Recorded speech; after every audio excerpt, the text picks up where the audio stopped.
employs adults with disabilities, sending a message to Washington. All right, they want to ensure that certain programs continue to be funded. Fox 5's Richard Giacobis has the story from Sleepy Hollow. For 32-year-old Susie Juarez, her part-time job at Sleepy Coffee 2 is what keeps her going. I live paycheck to paycheck, and the funding that she gets for the services, I will have to use my money out of pocket to pay for those kind of services, and that will really be difficult for us. And with mom Elvira coaching her through each step, she can't help but wonder if her daughter's fundamental rights could be in jeopardy. And I'm worried that all these services can be taken away, and she depends greatly in these services. Susie has autism and not only holds down a part-time job, but receives Social Security and Medicaid assistance from New York State and the federal government. Mom and daughter join fellow parents and children, along with advocates inside this coffee shop in Sleepy Hollow on this Spread the Word Inclusion Day to rally against the Trump administration's proposed budget cuts to vital federal programs. Kim Kazmarek owns Sleepy Coffee 2 and says she fears for the nearly 24 disabled adults she employs. I have to be very careful of how much money they can make because that could affect their benefits.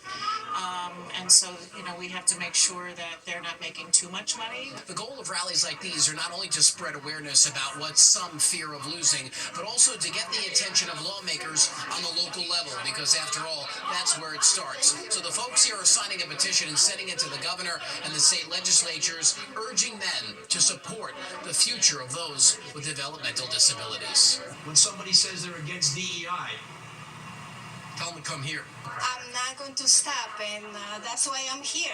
In Sleepy Hollow, Richard Giacobis, Fox 5 News. Mr. Softy without wheels, the soft serve stalwart now has a brick-and-mortar location. Fox 8's Jody Goldberg grabbed a cone and headed to East Islip to check it out. One of New York's most iconic jingles has always been heard on the road. Just listening to the bells come with the truck. We would run out there like little kids. Now Mr. Softy has traded his truck for a standalone storefront in East Islip, the first of its kind in New York.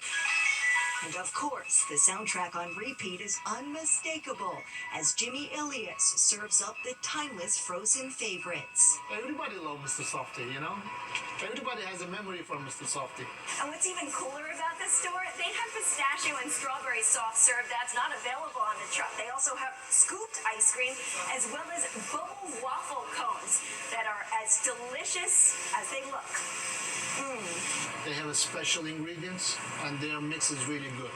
The taste. It's definitely the taste. The new Mr. Softy store owner has been dishing up ice cream from his Mr. Softy trucks for nearly 2 decades. If you work in this country hard, the dream is impossible. It's all in the family. Jimmy's son Emin works behind the counter as his manager. Ever since I knew how to drive, he put me in a truck. And while Jimmy still has 4 trucks on Long Island, he says there are key differences from being on the move to being on the go. His new storefront allows him to sell ice cream year-round. This store, everything is when you put something here, it stay here. And the trucks, when you put something, it's moving. Serving scoops and sprinkles with a smile. In East Islip, Long Island, Jody Goldberg, Fox 5 News. That sounds so much. I drove an ice cream truck the summer before my senior year in college. Yeah, when I turned 21, it was amazing. We literally plugged it into the house to keep it cold at night. That's so fun. Yeah, so a lot of choco tacos, etc., etc. Good times. All right, hangovers aren't just for the morning after a late night out anymore. Yeah, it turns out you can get them at work after a meeting that drags on and leaves you frustrated and exhausted. Fox 6's Richard Giacobis introduces us to the concept of meeting hangovers. For Melissa Siafi, her 9-to-5 Monday through Friday work-from-home job may sound like a dream. Well, it is, until her calendar starts getting filled up. A couple years ago, I would have maybe 2 or 3 virtual meetings a day.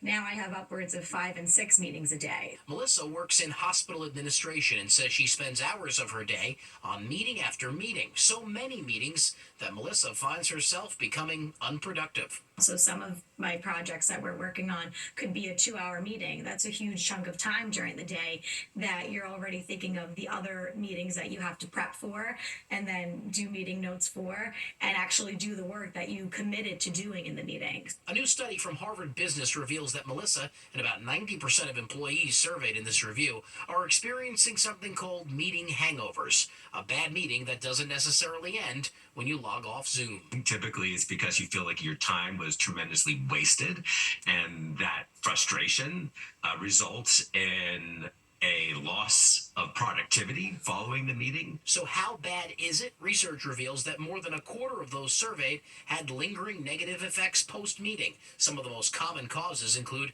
topic irrelevance, lack of clear agenda, poor time management, and lack of actionable outcomes. When a meeting is exceptionally well done and relevant and meaningful, that instead of being a place of drain, it actually becomes a place of gain. So instead of, say, for example, a weekly meeting, spreading it out to bi-weekly or even monthly so that it gives team members more time to prepare and that the meeting could be more fruitful and productive for everyone.